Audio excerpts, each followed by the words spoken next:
Hey everybody, welcome back to Walking with Jesus Daily. This is the recording for day 337, and we are running through the lives of the apostles, the very, very, very abbreviated lives of the apostles. This is just to get us thinking. This is just to get us ready for what is next.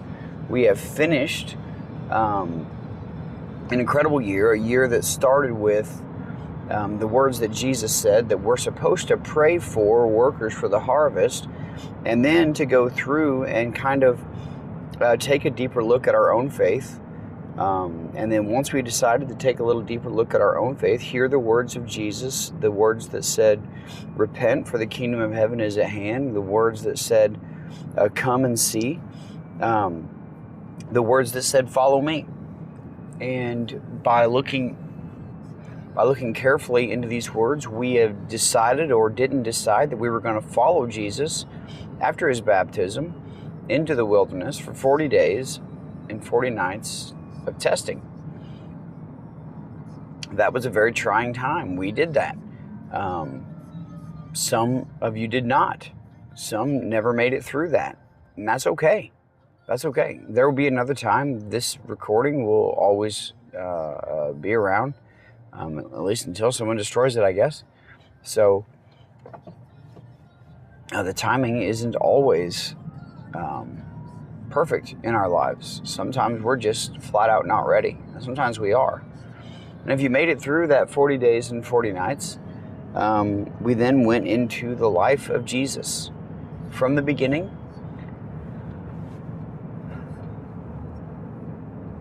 Well, from the beginning of his earthly life to the end of his earthly life, to the ascension, after the resurrection, after the death. And now we're at this point where we're waiting with the instructions from Jesus for what's next. And this is a weird time period of about a week for the apostles. For us, it's going to be a little bit longer than that, and it's going to feel a little bit longer than that. However, the truth of the matter is that Jesus promised to send the Helper, and he did. But in the moments that we have right now, we're reflecting on the lives of the apostles. Who were they? Why did Jesus pick them? How did they die? We're doing this mostly because Jesus told Peter how he was going to die, how he was going to glorify God in his death. Peter wanted to know about John, and Jesus said, in his own words, mind your business. You follow me. You have your hands full in just following me. So let's keep you focused on that, and I will do with the other apostles how I plan on doing with the other apostles. We have so far run through that's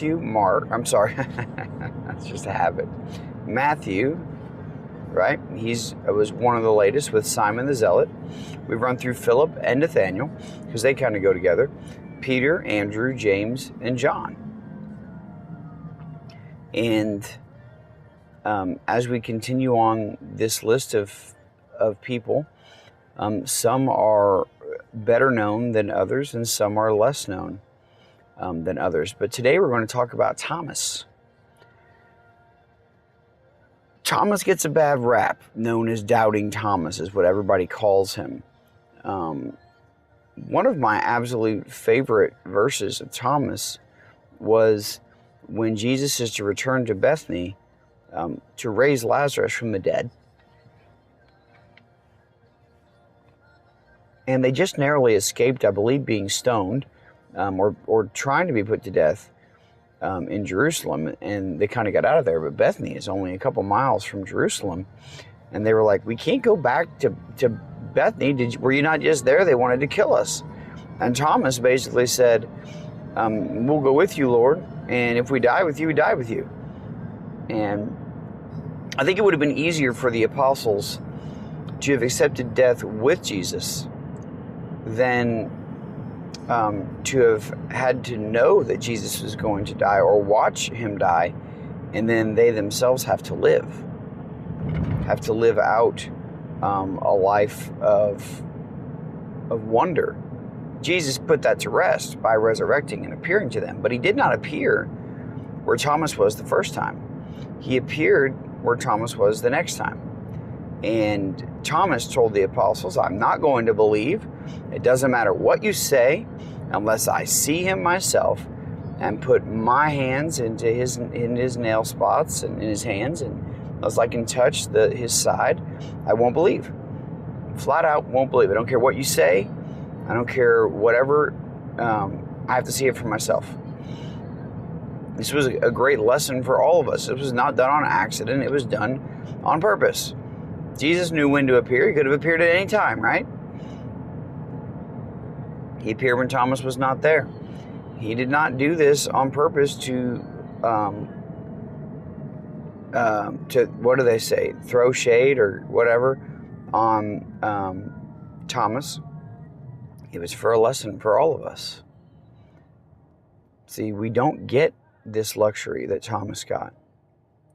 But what we do get is the truth. What we do get is to have faith. What we do get is to believe without seeing.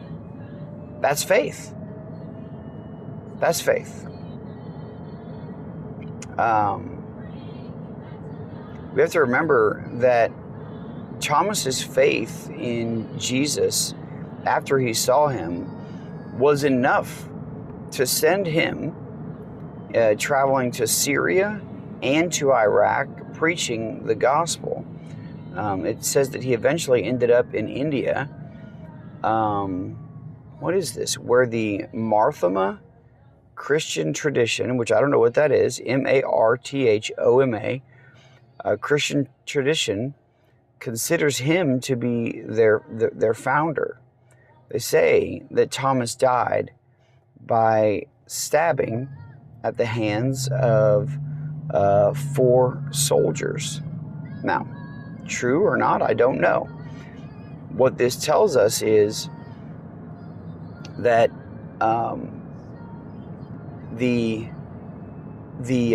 apostles went on and they preached the gospel no matter what, no matter where they went, and most of them were martyred for this. This talks about that he was probably the most active in the area east of Syria. And this there's some tradition that has him preaching as far as India, as far east as India. And again, the Marthoma Christians revere him as their founder, kind of like several churches that Paul started would call him their founder, and Thomas and Paul, I'm certain, would call Jesus their founder. They just brought the gospel there. It wasn't their gospel. It's his. It's his good news. And many there claim that he died when he was pierced with a spear. So that could be stabbing or a spear or whatever it might be. Here's what we know about Thomas. Thomas went and preached the gospel. But here's what else we know about Thomas. Is that when Thomas believed, when Thomas's faith was strong, he said the words, "My Lord and my God." He said the words, "We'll just die with you." Right? The words that he said and the things that he meant were full and true. We will go and we will die with him. You can believe these words of Thomas because he went and lived this out. Sometimes we ask God to see. And if we look close enough, he appears right in front of us. It may not be in the way that we ask for, that's specific like it was here for Thomas. But it may very well be in a way that is so evident for us to know. We're told that if we seek God with our whole heart, that we'll see Him. We know that blessed are the pure in heart, for they shall see God. And we know that if we flee from the devil, if we resist him, he will flee from us. And if we draw near to God, he will draw near to us. None of this requires sight or feeling or anything else. It requires us seeking him out fully. If you feel distant from God, I assure you, it's not him. It is you. So seek him out, purify your heart, and draw near. I love you guys. I'll see you tomorrow.